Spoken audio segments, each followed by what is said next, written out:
마가복음 1장 6절입니다. 개역성경 내용이에요. 요한은 낙타 털 옷을 입고 허리에 가죽띠를 띠고 메뚜기와 석청을 먹더라. 그렇다면 하나님의 사자인 세례 요한의 삶은 어때했는가? 이에 대한 설명이 나오는 부분은 바로 6절입니다. 지금 우리 오늘 읽은 거예요. 우리가 보편적으로 생각하면 하나님의 사자는 체교와 영광을 누리면서 사는 사람이 되어야 할 것이죠. 하나님의 사자인데 어때요? 여러분 생각 어때요? 하나님의 사자인데 최고의 영광을 누리면서 사는 사람이 되어야 할 것입니다. 대통령의 특사가 최고의 권위를 가지고 이 일을 처리하는 것이 우리가 사는 사회의 현실이죠. 그런데 우리는 여기서 전혀 의외의 상황을 만나게 되죠. 개역성경과는 달리 헬라어 성경에서는 접속사 그리고가 들어있습니다. 그러므로 이 해석함은 4절에서는 요한이 회개의 세례를 전파하는 외치는 장면이 나오며 5절에서는 이 외치는 소리를 들은 예루살렘 사람들의 반응이 나타납니다. 이렇게 되다 보니 세례 요한의 상황을 설명하지 못했습니다. 그러므로 6절에서 그리고라는 말을 통해서 접수사를 통해서 세례 요한의 삶을 설명한다고 볼 수 있습니다. 있다 동사에서 알 수 있듯이 그가 존재하고 있다 미완료 요한의 사역에 대한 상태를 설명하고 있다고 볼 수 있습니다. 여기는 지금 이렇게 번역이 안 돼 있네. 제가 번역한 내용을 보면 그렇게 돼 있어요.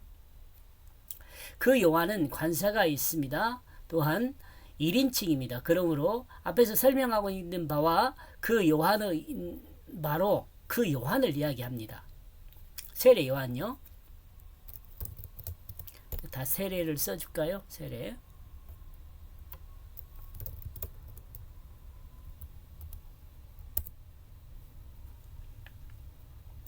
하나님의 총애를 받던 그 요한, 세례 요한요. 하나님의 사자, 독생자 예수 그리스도 오시는 길을 평탄케 하도록 이 땅에 사명을 띠고 온 그 회개의 세례 요한을 설명하고 있습니다.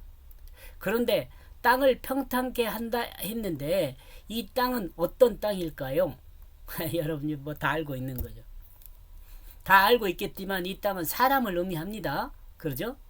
곧 하나님의 백성을 의미합니다. 그리고 사람의 속 마음을 평탄케 하여 예수 그리스도를 영접할 수 있는 그 마음의 기초를 새롭게 하는 작업을 하는 하나님의 사자가 누구요? 세례 요한이에요. 다시 말하지만 자신은 하나님을 반역한 죄인임을 고백하고 마음을 새롭게 하는 것, 곧 땅을 평탄케 하는 것입니다. 마음을 새롭게 하는 것, 곧 땅이라기보다는 자기 마음을 평탄케 하는 거죠. 세례 요한의 외형적인 모습은 섬기는 자의 모습입니다. 약대 털옷을 입고 말에서 약대 털을 입고라는 말에서 가장 중요한 의미를 전달하는 단어는 약대입니다. 그리고 약대가 의미하는 것은 짐을 지고 인간을 섬기는 것을 상징한다고 할 수 있습니다. 자신을 낮추어 약대로 표현하고 있습니다. 왕하 1장 8절에서 엘리야라는 말은 여호와가 하나님이다 이런 말이거든요. 이미지와 이 엘리야의 이미지와 같은 모습입니다. 그러나 엘리야의 이름을 언급하지 않고 있습니다. 이는 이 복음을 읽는 사람들이 엘리야의 이미지를 다 알고 있을 수도 있기 때문이라고 볼 수 있죠. 엘리야의 이름보다 엘리야의 모습이 더 중요하다고 해석했기 때문일 수도 있습니다. 만약 후자라면 엘리야를 다 알고 있었을 수도 있고 또 엘리야의 그 이미지 이를 더 중요하다고 생각했기 때문에 이 엘리야라는 말을 쓰지 않고 이 이미지를 강조하기 위해서 이렇게 했을 수 있다 이렇게 생각을 할 수 있어요. 만약 후자라면 이미지가 중요한 것이라면 왕하 1장 8절에서 나타내고자 하는 의미를 가져와야 할 것입니다. 왜냐하면 성경이 그 의미를 사용했을 가능성이 있기 때문에 그렇습니다. 그렇다면 엘리야의 이미지는 어떤 이미지인가? 열왕기하 1장에서 내용을 살피면 사마리아 왕 아하시아가 다락 난간에 떨어져 병들었을 때 에글론에 있는 바알에게 생사를 물어보러 사람을 보냅니다. 이때 엘리야가 에글론으로 가는 왕의 사자에게 나타나 하나님 말씀을 전하는데 내가 올라간 침상에서 내려오지 못할지라 내가 반드시 죽으리라 하고 전했습니다.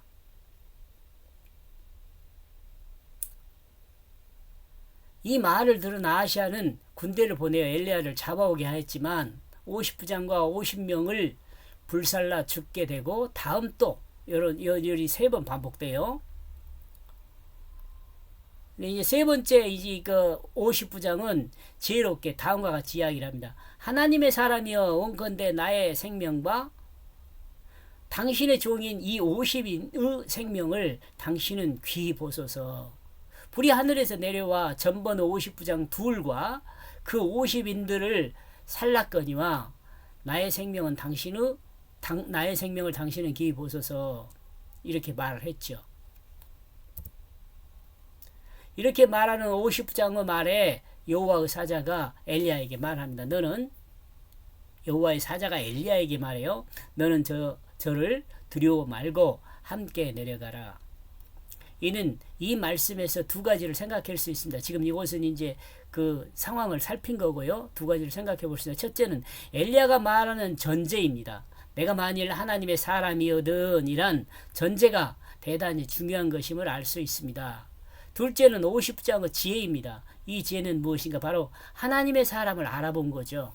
그러니까 하나님의 사람을 알아보는 것과 내가 만일 하나님의 사람이거든 이란 전제가 중요하다는 거죠. 이렇게 해서 이제 마가복음 1장 6절을 정리를 하는데 제가 번역하는 그리고 그 요한은 입고 있다 낙타털 옷을 그리고 가죽띠를 그 자신의 허리에 그리고 그 자신은 메기두기들을 벗고 있다. 그리고 야생꿀을 이제 이 내용을 이제 앞에서 이제 설명을 했지만 다시 정리를 하면은요. 성경이 엘리야의 이미지를 요한에게 적용한 것은 바로 이 부분이라 생각됩니다. 요한은 하나님의 사자이며 하나님의 사자를 알아본 예루살렘 사람들이 죄를 회개하고 세례를 받음으로 하나님의 벌을 받지 않고 구원을 얻었다는 것을 이야기하고 있다고 볼 수 있어요. 지금 여러분 제가 이 내용을 쭉 이야기했으니까 이 내용을 이렇게 정리한 것이 큰 문제가 없다고 여러분 혹시 생각할 수 있다고 저는 생각합니다. 여기까지 보겠습니다. 고맙습니다.